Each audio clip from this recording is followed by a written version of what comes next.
This program is brought to you by WorldCall Wireless Broadband. Future in your hand. WorldCall, an Omantel company.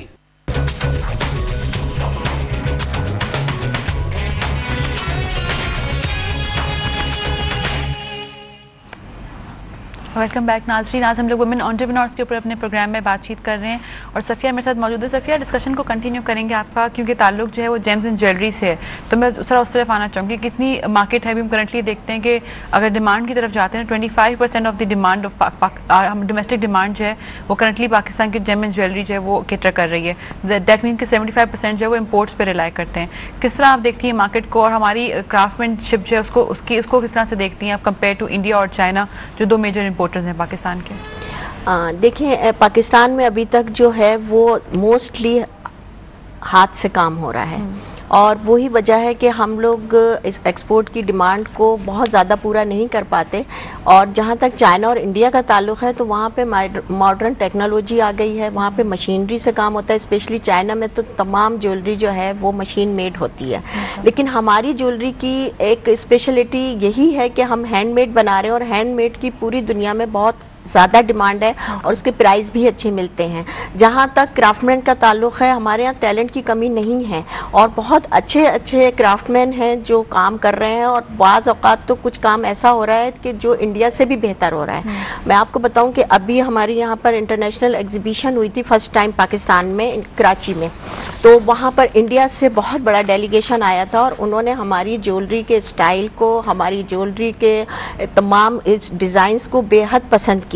और मुझे बड़ी खुशी हुई है देखकर कि वो लोग हमारी जो यानी कि स्टाइल है वो उनसे काफ़ी डिफरेंट हैं और वो इस डिफरेंट चीज़ को बहुत लाइक कर रहे थे। सही। अच्छा सफ़िया, लेकिन अगर एंटरप्रेन्योरशिप की क्योंकि हम फोकस कर रहे हैं तो अगर इसी सेक्टर की हम बात करते हैं तो किस तरह से काम, क्योंकि 25% डिमांड अगर सिर्फ लोकली मीट कर रहे हैं और एक्सपोर्ट्स की फिगर्स भी हमारी काफ़ी कम है, तो किस तरह से औरतें अपना कंट्रीब्यूशन इस सेक्टर के अंदर दे सकती हैं? क्योंकि हम देखते हैं कि हमारे एक जैसे हमने पहले भी डिस्कस किया ब्रेक से पहले भी कि मेजर हर्डल यही है कि औरतों को बाहर घर से निकलने की परमिशन नहीं मिलती है और इस तरह के डिफरेंट हर्डल्स जो है फेस कर सकते हैं और खुद भी इतनी वो कॉन्फिडेंट नहीं होती कि वो बाहर के इन्वायरमेंट में, हमारे इन्वायरमेंट में जो है वो काम कर सकें। तो किस तरह से घर बैठ के वो लोग इस सेक्टर को जो है वो सपोर्ट कर सकती हैं? देखिए, जहाँ तक ज्वेलरी का ताल्लुक है, मैं ये कहूँगी कि घर बैठ के वो सिर्फ इस तरह से ही सपोर्ट कर सकती हैं कि वो डिज़ाइनिंग के कुछ कोर्सेज उनको करने पड़ेंगे, क्योंकि अब दुनिया चेंज हो रही है और उनको नई नई चीज़ें चाहिए होती हैं और पूरी दुनिया में इस वक्त ब्रांड्स और डिज़ाइनर्स का ही काम जो है वो चल रहा है और लोग पसंद करते हैं और उसमें ही ज़्यादा आपको प्रॉफिट भी मिलता है। तो उसके लिए आने के लिए इन लोगों के लिए सबसे पहले तो ज़रूरत है इनको कि ये कुछ अपनी तौर पे डिज़ाइनिंग के कोर्सेज करें, ज्वेलरी डिज़ाइनिंग के, जो पाकिस्तान में भी अब स्टार्ट हो गए हैं। Gem and jewellery development company है जो डिज़ाइनिंग के कोर्सेज करवा रही है। तो कोर्सेज के बगैर अगर वो कोई स्केच बनाएंगी या कुछ करेंगी तो कर तो सकती हैं, लेकिन उतनी फिनिशिंग, उतना काम उनको नहीं मिल पाएगा जितना कि उनको मिलना चाहिए। अच्छा, एक और चीज़ हम देख रहे हैं, गोल्ड की प्राइसेस जो है वो आसमानों को छू रही हैं और गोल्ड से अब लोग जो है वो उतना ज़्यादा गोल्ड पर रिलाई नहीं कर पाते, लेकिन ज्वेलरी क्योंकि हमारे यहाँ स्पेशली हमारे इस रीजन के अंदर जो है वो बहुत मेजर एसेट है होती हैं औरतों का। तो अब हम देख रहे हैं कि एक शिफ्ट जो है वो देखने हमारे आर्टिफिशियल ज्वेलरी की तरफ ज़्यादा मूव कर रहे हैं लोग। तो उसमें कितनी मार्केट आप देख रही हैं, कितनी अपॉर्चुनिटी? ऑब्वियसली एक नई मार्केट जो है वो डेवलप होने जा रही है। यहाँ पर हम देख रहे हैं स्विच पूरा, अब लोग शादियों में भी आर्टिफिशियल ज्वेलरी को ही प्रेफर करते हैं, बिकॉज लॉ एंड ऑर्डर एक और रीज़न आ गया है कि हमारा लॉ एंड ऑर्डर सिचुएशन भी इतनी ख़राब है कि लोग अब सोना ज़्यादा पहनना और घर के बाहर ट्रैवल करना उसको इतना ज़्यादा प्रेफर नहीं कर रहे होते। तो उसमें कितनी मार्केट जो है वो नज़र आ रही है आपको, अपॉर्चुनिटी कितनी ज़्यादा है उसके अंदर? आर्टिफिशियल ज्वेलरी की इस वक्त मार्केट बहुत अच्छी है और उसमें पोटेंशियल भी बहुत ज़्यादा इसी पॉइंट ऑफ व्यू से, जैसे आपने 2 पॉइंट बताए। एक तो ये कि सोना महंगा हो रहा है और दिन ब दिन बढ़ता ही चला जा रहा है। दूसरी वजह लॉ एंड ऑर्डर की सिचुएशन है कि अब लोग जो हैं वो इस चीज़ को अवॉइड करते हैं कि वो गोल्ड को यूज़ करें, क्योंकि एक तो आपकी जान का भी ख़तरा और दूसरी चीज़ जाने का भी ख़तरा। तो आर्टिफिशियल ज्वेलरी की तरफ रुझान बहुत तेज़ी से, रैपिडली लोगों ने इसकी तरफ टर्न आउट हुए हैं और इसमें बहुत ज़्यादा पोटेंशियल जा रही है। और स्पेशली मैं कहूँगी कि सिल्वर ज्वेलरी इस वक्त बहुत हिट हो रही है। आर्टिफिशियल से ज़्यादा सिल्वर ज्वेलरी को लोग इसलिए थोड़ा पसंद करते हैं कि एक तो उसमें स्टोन रियल लोग यूज़ कर रहे हैं और उसके बाद ये कि वो भी एक एक्चुअली प्रेशर मेटल है और उनको सेटिस्फेक्शन होती है कि ठीक है, ये हम अगर गोल्ड नहीं पहन पा रहे तो कम से कम सिल्वर तो पहन रहे हैं और उसको गोल्ड प्लेटेड भी करवाया जा रहा है और बहुत खूबसूरत ज्वेलरी बन रही है कि अगर आप कहें कि ये सिल्वर है तो समझा जाएगा कि सिल्वर है और अगर आप नहीं कहेंगे तो लोग समझ नहीं सकते कि ये सिल्वर है, वो बिल्कुल गोल्ड का लुक देते हैं। और जहाँ तक आर्टिफिशियल ज्वेलरी है उसके लिए भी ये है कि एक जो खास तबका है वो आर्टिफिशियल ज्वेलरी की तरफ बहुत ज़्यादा पसंद कर रहा है और उसकी तरफ जा रहा है, क्योंकि वो उनकी एक तो दस्तरस में भी है, वो उसको आराम से बाय कर लेते हैं और उनको उसको खरीदने में कोई इतनी मुश्किल भी नहीं आती। अच्छा, लेकिन इसमें स्किल डेवलपमेंट भी चाहिए होती है आर्टिफिशियल ज्वेलरी के अंदर। अगर हम देखें गोल्ड के से क्योंकि स्विच हो रहा है तो लेबर फोर्स भी ऑटोमेटिकली जो है वो स्विच हो रही होती है, हम देखते हैं यहाँ पर। लेकिन आर्टिफिशियल ज्वेलरी के अंदर क्योंकि डिजाइनिंग बहुत ज़्यादा मैटर करती है तो वो इतनी आई थिंक हमारे जो क्राफ्टमैन होते हैं उनको इतनी ज़्यादा उसमें एक्सपर्टीज हासिल नहीं है। तो उसमें क्या काम किया जा सकता है कि हम लोग इंडिया से, क्योंकि टैलेंट हम देखते हैं इंडिया में बहुत ज़्यादा टैलेंट है और बहुत ज़्यादा मैन पावर भी मौजूद है, तो किस तरह इसको यहाँ पे लाया जा सकता है और हम लोग यहाँ पर एक नया पूरा इस सेक्टर को डेवलप कर सकते हैं? देखिए, उसको डेवलप करने के लिए सबसे पहले तो मैं ये कहूँगी कि मशीनरी की ज़रूरत होगी। आर्टिफिशियल ज्वेलरी की फिनिशिंग ज़्यादा जो है वो मशीन मेड पे ही आती है। हाथ से अगर आप बनाएंगी आ तो रही है और बन भी रही है, लेकिन उतनी फिनिशिंग नहीं अच्छी आती। यही वजह है कि लोग थाईलैंड से, चाइना से, इंडिया से जो है वो ज्वेलरी को इंपोर्ट कर रहे हैं और फिर उसको मार्केट में लेकर आए हैं। अगर यहाँ पर हमें गवर्नमेंट इस बात की फैसिलिटी दे दे कि हम मशीनरी जो इंपोर्ट करें उस पर ड्यूटी फ्री कर दी जाए तो मैं समझती हूँ कि इस फील्ड में बहुत अच्छा काम हो सकता है। इंस्टेड ऑफ आई थिंक ये ज़्यादा प्रेफरेबल होगा कि हम इंपोर्ट मशीनरी जो है उसको सस्ता बना दें और जो इंपोर्ट ऑफ ज्वेलरी उसको थोड़ा उस पर बैन जरूर करें, क्योंकि हम देख रहे थे यहाँ पर कुछ डिफरेंट चैम्बर्स का भी अपोजिशन थी उसके ऊपर और एसोसिएशंस की भी, कि जो ज्वेलरी हम चाइना और इंडिया से इतनी ज़्यादा मिकदार में इंपोर्ट कर रहे हैं उससे जो लोकल मार्केट है वो और बैठती जा रही है। उसके ऊपर कैसे देखती हैं, वाकई में इसके ऊपर बैन होना चाहिए इंपोर्ट? मेरे हिसाब से तो बिल्कुल होना चाहिए। अगर बैन नहीं होगा तो एक वक्त आएगा कि पाकिस्तान की ज्वेलरी इंडस्ट्री बिल्कुल नीचे आ जाएगी। और इस वक्त भी यही है कि ज्वेलरी इंडस्ट्री के ऊपर उतनी तवज्जो नहीं दी जा रही जितनी की देनी चाहिए। मैं बार बार अपने हर मीटिंग में और हर प्रोग्राम में यही बात गवर्नमेंट से अपील करती हूँ कि आप लोग इस अगर सेक्टर पे थोड़ी सी तवज्जो दें तो इससे आपको एक तो बहुत अच्छा ज़रा मुबादला भी मिलेगा, क्योंकि देखिए इंटरनेशनल मार्केट में भी, दुनिया में आप कहीं भी चले जाएं, जैम और ज्वेलरी दोनों सेक्टर ऐसे हैं कि हर दुनिया की औरत इसको पहनती है, इसको पसंद करती है और कभी भी ये चीज़ आउट नहीं हो सकती। अगर आप जब से दुनिया बनी उस वक्त से अब तक देख लें और जब तक ये कायम रहेगी तो ये चीज़ ख़त्म नहीं होगी। तो इस चीज़ों पे अगर आप तवज्जो देंगे और इस इंडस्ट्री पे थोड़ा सा काम ऐसा किया जाए, जैसे कि मैंने कहा कि मशीनरी को लाने के लिए हमको सहूलतें दी जाएं, फिर यहाँ पर लोगों को इस बात की अवेयरनेस दी जाए कि इसमें कितनी पोटेंशियल है और पोटेंशियल होगी तो लोग फिर इस फील्ड में आना शुरू करेंगे, अपने कारोबार को शुरू करेंगे। कारोबार के हवाले से एक बात मैं और ज़रूर आपको बताना चाहूँगी कि लोग ये समझते हैं कि हमने आज जो है बिजनेस शुरू किया और कल हमको बहुत सारा पैसा मिलना शुरू हो जाएगा, तो इट इज़ इम्पॉसिबल। आप लोग जो भी इस कारोबार में आना चाहते हैं, चाहे वो खवातीन हो, चाहे वो मर्द हजरात हो, किसी भी कारोबार में उनको ये सोच के आना पड़ता है कि 2 से 3 साल उनको फुल मेहनत करनी होगी और पैसे को लगाना होगा, फिर इंशाल्लाह उनका टर्न आउट जब शुरू होता है तो माशाल्लाह फिर इंसान अच्छा कमा लेता है। अच्छा सफिया, हम देख रहे हैं, हम अगर थोड़े इंस्टीट्यूट्स की बात भी करते हैं उनको भी क्रेडिट यहाँ पे देना जरूरी होगा कि हम देख रहे हैं कि और ज़्यादा ज्वेलरी डिज़ाइनिंग उस तरह के कोर्सेज भी अब मौजूद हैं, हमारे इंस्टीट्यूट्स भी इस चीज़ को इंपॉर्टेंस दे रहे हैं। उसको उन कोर्सेज को आप कैसे देखती हैं, कितना ज़्यादा उसकी इस एजुकेशन को बढ़ाएंगे? अगर हम जो हमारे इस तरह के डिज़ाइनिंग इंस्टीट्यूट्स हैं उसके अंदर भी कितनी ज़्यादा इंपॉर्टेंस जो है ज्वेलरी के डिज़ाइनिंग और इस तरह की चीज़ों को भी मिलनी चाहिए, और उससे कितना इम्पैक्ट आप देखती हैं आएगा इस सेक्टर के ऊपर?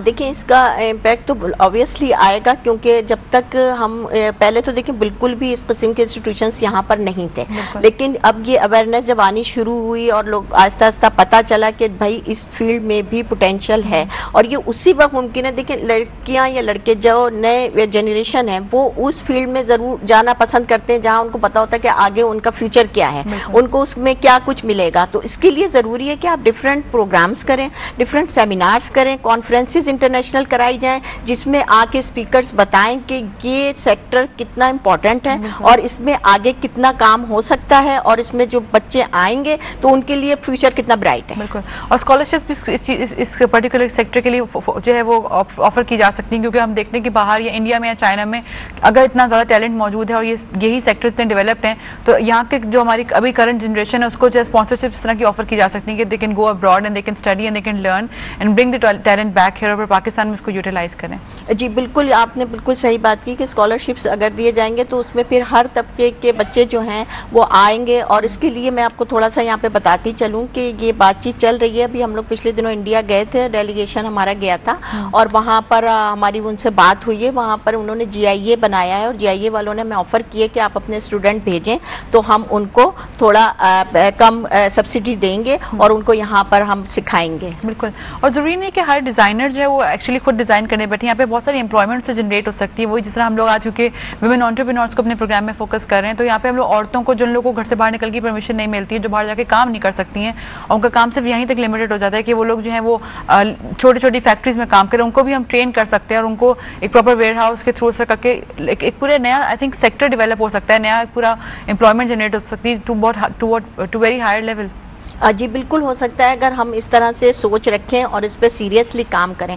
एक चीज़ और मैं आपको बता दूं कि घर से काम करने के लिए जो ख़वातीन अगर करना चाहती हैं और उनको ये भी सहूलत मैसर नहीं है कि वो जाके अपने तौर पे कोई डिज़ाइनिंग कर सकें, कोर्सेज कर सकें और फिर उसको वो यूटिलाइज़ करें, तो उनके लिए मेरा एक एडवाइस ये है कि वो इस तरह भी कर सकती हैं कि जो ऑलरेडी इस फील्ड में लोग हैं उनसे रब्ता करें और उनसे अपनी कुछ चीज़ें बाय कर लें। और घर से बहुत सारे आजकल ऐसा है कि घरों पे एग्जीबिशंस लगती हैं और वो वहां से उनको सेल आउट कर सकती हैं और अपना प्रॉफिट कमा सकती हैं। अब हम लोग देखते हैं कि कुछ कहीं पे जब एग्जीबिशंस आपने मेंशन किए, बहुत ही अच्छा पॉइंट आपने मेंशन किया यहाँ पे, क्योंकि हम देखते हैं कि आजकल एक नया नॉर्म चला है कि इस इंटीरियर जो हमारी जो नॉर्दर्न एरियाज की ज्वेलरी है उसको यहाँ पे लाके बेचा जाता है, बहुत ही हायर प्राइसेस पे बेचा जाता है। तो उसको आप किस तरह देखते हैं इंटीरियर के हमारे यहाँ हम देखते हैं, जब हम लोग ट्रैवल करते हैं हमारे नॉर्दर्न एरियाज की तरफ, तो बहुत ही ज़्यादा अच्छे और रिफाइंड प्रोडक्ट्स मौजूद हैं, लेकिन उनको मार्केट नहीं किया जा रहा है। तो उन चैनल्स को किस तरह से मार्केट किया जा सकता है और उस टैलेंट को किस तरह से जो एक्सप्लोर किया जा सकता है? उसके लिए देखिए हम जैसे लोगों को सामने आना पड़ेगा जो ऑलरेडी इस फील्ड में काम कर रहे हैं और वो नॉर्दर्न एरिया या डिफरेंट अंदरूनी सिंध या डिफरेंट जगहों पे जाएं और वहां पर जाकर देखेंगे भाई कौन किस तरह से काम कर रहा है, किस किस्म की ज्वेलरी बन रही है और उनसे वो ज्वेलरी बाय करें और एक अच्छे प्राइस पे, ताकि उनका भी टैलेंट को पॉलिश करना भी जरूरी होता है। टैलेंट जरूर मौजूद है, लेकिन रॉ टैलेंट पाकिस्तान में बहुत ज्यादा मौजूद है। उसको पॉलिश करने के लिए हम आप जैसे आपने मेंशन किया कि आप जैसे लोग जो और एसोसिएशंस जो इस चीज को समझती हैं कि पॉलिश करना बहुत ज्यादा जरूरी है और उसको हायर लेवल से जाना जरूरी है, आई थिंक उनको सामने आना चाहिए और टेकअप करना चाहिए अब ये इशू। जी बिल्कुल करना चाहिए। और जब वो लेकर आएंगे और फिर जैसे हम लोग मुल्क से बाहर बहुत जाते हैं, डिफरेंट फेयर्स में पार्टिसिपेट करते हैं, वहां पर उस ज्वेलरी को इंट्रोड्यूस कराएं, वो वहां से उनसे ऑर्डर्स लें, फिर ऑर्डर्स लेके आकर इन लोगों के साथ काम करें, तो मेरे ख्याल से एक चैनल बन जाएगा। और उसमें फिर यही होगा कि थोड़ी हमें गवर्नमेंट की सपोर्ट इस पॉइंट ऑफ व्यू से चाहिए होगी कि इस तरह के लोगों की चीज़ों की एग्जीबिशन, जैसे international exhibition first time Pakistan में की गई, इस तरह की एग्जीबिशंस कराई जाए और उसमें इस तरह की भी ज्वेलरी को इंट्रोड्यूस कराया जाए कि ये हमारी कस्टम ज्वेलरी है, ये हमारे जो सारे डिज़ाइंस हैं ये मेड इन बिल्कुल पाकिस्तानी डिज़ाइंस हैं। तो फॉरेनर्स जब यहाँ पर आएंगे उसको देखेंगे तो उनको पता चलेगा कि यहाँ पे क्या चीज़ बन रही है। डिमांड की आपने बहुत अच्छी चीज़ मेंशन किया, मैं उसके ऊपर एक क्वेश्चन करना चाहूँगी। एक्सपोर्ट्स की हम बात थोड़ा सा यहाँ पे करते हैं कि कितना अपॉर्चुनिटीज़ मौजूद है, पोटेंशियल कंट्रीज़ कौन सी हमारी और पाकिस्तान की एक्सपोर्ट्स की कहाँ पे डिमांड सबसे ज़्यादा है आजकल? अच्छा देखिए, इस वक्त अगर मैं जेम स्टोन्स के हवाले से बात करूँ तो पाकिस्तान में बेहतरीन जेम स्टोन्स निकल रहे हैं और ये हमारी खुशकिस्मती है कि हमें अल्लाह ताला ने इतने मिनरल्स अता किए हैं और ये मिनरल्स पूरी दुनिया में आप कहीं भी अगर लेकर जाते हैं तो उनकी डिमांड है। और उसमें अभी जो हमें थोड़ा सा प्रॉब्लम आ रहा है वो यही आ रहा है कि हम स्टोन्स जो हैं वो रफ कंडीशन में उसको एक्सपोर्ट कर रहे हैं, जबकि अगर हम उसको फिनिश कंडीशन में एक्सपोर्ट करें तो उसको कहीं से कहीं वैल्यूज की बढ़ जाएगी। अब फिनिश हम क्यों नहीं कर पा रहे हैं इंटरनेशनल लेवल पे, कि वही बात आ जाती है कि हमारे पास मॉडर्न टेक्नोलॉजी मौजूद नहीं। क्यों हमारे ऐसे सफिया इतना इशू मौजूद है कि हमारे पास सारे मिनरल्स मौजूद हैं, हम कोई भी और डिफरेंट सेक्टर्स की बात भी करते हैं, वेजिटेबल फ्रूट्स की बात कर लें हम लोग और चीज़ों की बात कर लें, कॉटन की बात कर लें, प्रोडक्ट हमारे पास मौजूद है, लेकिन और दुनिया और ममालिक जो हमारे पास से खरीद के जाते हैं और फिर वैल्यू एडिशन करके उसको डबल ट्रिपल प्राइसेस के ऊपर इंटरनेशनल मार्केट में जो वो सेल करते हैं। तो क्यों नहीं वैल्यू एडिशन पाकिस्तान में लाई जा सकती? पाकिस्तान में बिल्कुल लाई जा सकती है, लेकिन बात यह है कि सीरियसली इस पे काम किया जाए। अभी तक इस पे सीरियसली काम नहीं किया जा रहा है। अब मैं आपको बताऊं कि हम जो मिनरल्स निकलवाते हैं उसको निकालने के लिए अभी जो तरीका है वो बहुत ही पुराने ज़माने का है। उसमें 70% स्टोन जो है वो डिस्ट्रॉय हो जाता है, क्योंकि हम उसको जो है वो धमाके से उड़ाते हैं जब किसी भी एक पहाड़ को, तो वो आधे मिनरल्स तो हवा में ही उड़ जाते हैं, बल्कि आधे से भी ज़्यादा, और फिर वो थोड़े से बिल्कुल बचते हैं। तो उसके लिए देखिए, एक तो ज़रूरत है कि जियोलॉजिकल सर्वे की मशीनरी कंप्यूटराइज हो, मॉडर्न मशीनरीज हो जो पहले से उसको देख लेती हैं कि कहाँ पर क्या चीज़ मौजूद है, फिर वहीं पर मॉडर्न जो आपकी मशीनरी है उससे उसकी ड्रिलिंग करके और तरीके से चीज़ों को निकाला जाए, तो एक तो आपका सरमाया बहुत ज़्यादा आपके मुल्क का जो है वो ज़ाया नहीं होगा, सबसे पहली चीज़।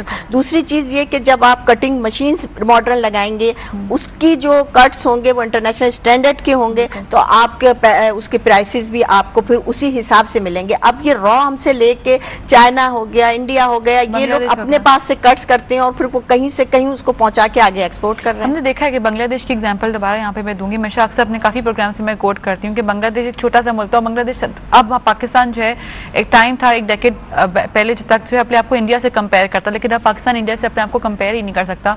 एक्चुअली वो स्ट्रगल कर रहा है कि वो किस तरह से बांग्लादेश के साथ साथ चल सके, लेकिन हम देखें अगर फिगर्स की तरफ नजर डालते हैं तो बांग्लादेश पाकिस्तान से ऑलरेडी जो है वो आगे जा चुका है। और बांग्लादेश का मेन आई थिंक पॉइंट यही रहा है कि उसने पाकिस्तान की चीज़ों को खरीदा है, पाकिस्तान की चीज़ रॉ क्वालिटी को सस्ते दामों खरीद के उसको पॉलिश करके उसको इंटरनेशनल मार्केट पर सेल किया है और बांग्लादेश के टैग के साथ। तो पाकिस्तान का नाम तो इस तरह से जो है वो काफ़ी ज़्यादा इंटरनेशनल मार्केट में आपको लगता नहीं अपनी वैल्यू खो रहा है? जी बिल्कुल, आप सही कह रही हैं कि वैल्यू हमारी इसलिए नीचे होती जा रही है कि हमारे पास वो चीज़ें ही नहीं है कि हम इंटरनेशनल मार्केट को कम्पीट कर सकें, और बांग्लादेश इसीलिए वो कर रहा है कि वो यहाँ से कपड़ा हमसे ले रहा है। अच्छा, हमारे पास क्या, हमारे पास फैसिलिटीज़ बिल्कुल भी नहीं है। हमारे पास सबसे बड़ा मसला जो इस वक्त है वो इलेक्ट्रिसिटी का है। हमारी जितनी टेक्सटाइल है वो सारी जाके मोस्टली बांग्लादेश में शिफ्ट हो चुकी हैं। क्यों? क्योंकि वहाँ पे चाहे घरों की बिजली जाए लेकिन इंडस्ट्रीज की बिजली नहीं जाती। वहाँ पे लेबर जो है वो यहाँ से बहुत सस्ता है। ये सारी वजूहात हैं कि पाकिस्तान जो है वो लो प्रोफाइल पे जा रहा है और दूसरी जो कंट्रीज जो हमारे बाद आज़ाद हुए थे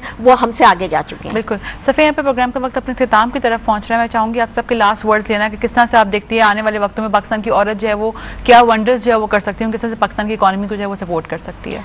देखिए, पाकिस्तान की औरत बहुत कुछ कर सकती है और उसके अंदर बहुत ज़्यादा टैलेंट है। ज़रूरत सिर्फ इसी बात की है कि उसको सपोर्ट दी जाए, उसको घर से सबसे पहले सपोर्ट मिले, उसके बाद उसको गवर्नमेंट से सपोर्ट मिले, फाइनेंशियल सपोर्ट्स मिले, उसके अंदर कॉन्फिडेंस डेवलप किया जाए और उसको बताया जाए कि वो सब कुछ करने के काबिल है। और जब वो शाना बशाना मर्दों की हर फील्ड में आएगी तो मेरे ख्याल से पाकिस्तान की हालत काफ़ी बेहतर हो सकती है। Thank you so much Safiya, programme में तशरीफ लाने के लिए और हमारे साथ ये इन इंपॉर्टेंट इशू के ऊपर डिस्कशन करने के लिए बहुत शुक्रिया। नाज़रीन, के साथ ही प्रोग्राम अपना इख्तिताम को पहुंचता है। प्रोग्राम आपको कैसा लगा उसके लिए मैं आप लिख सकते हैं feedback@businessplusTV.pk पर। वजिया खान को और बिजनेस लंच की पूरी टीम को यहाँ पे इजाज़त दीजिए। अपना ख्याल रखिएगा। अल्लाह हाफिज़।